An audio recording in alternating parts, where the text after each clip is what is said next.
not the United Nations, but another of the world's heavy hitters has arrived in Sydney, and the meeting looks much more global than regional.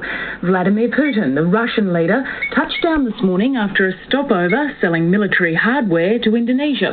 And now Mr. Putin, President Hu of China, and President Bush of the United States are all vying for influence. And a chaser stunt has taken APEC around the world. Australia's biggest city is on holiday, the country's first official lockdown day off. And so Sydney has become the country's first metropolitan ghost town, abandoned to the blow-ins. The empty streets may have reminded President Putin of Chernobyl as he arrived, fashionably later than the heavyweights from China and the United States. It's the first visit by a Russian leader to Australia, but the adoring fans were thin on the ground. President Putin and John Howard got down to business. Well, Mr. President, I welcome you very warmly to the Sydney Cabinet Room.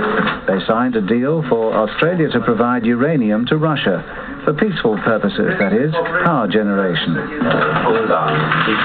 The opposition leader was given another chance to show off his language skills with President Hu of China.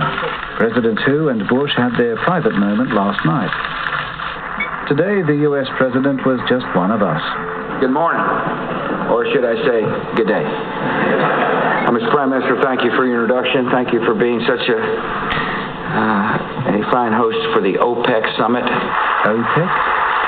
But Mr. Bush knows who his friends are. As John Howard accurately noted when he went to thank the Austrian troops there last year. And there are those pesky Indonesian extremists, whatever they're called. The two most dangerous terrorist networks in this region are a group called Jemaah Islamiyah, or JI,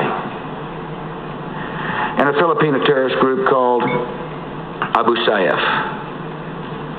In their own way, the ABC's chaser team, security violators, have taken APEC to the world in a way mere political leaders have failed to. It was a prank that was pulled by an Australian comedy show. It's getting worldwide attention this day. Still, the police say it wasn't funny. This isn't funny. Not to everybody, anyway. Jeff Sims, ABC News, Sydney. Well, the ABC's Jim Middleton is keeping track of all the leaders.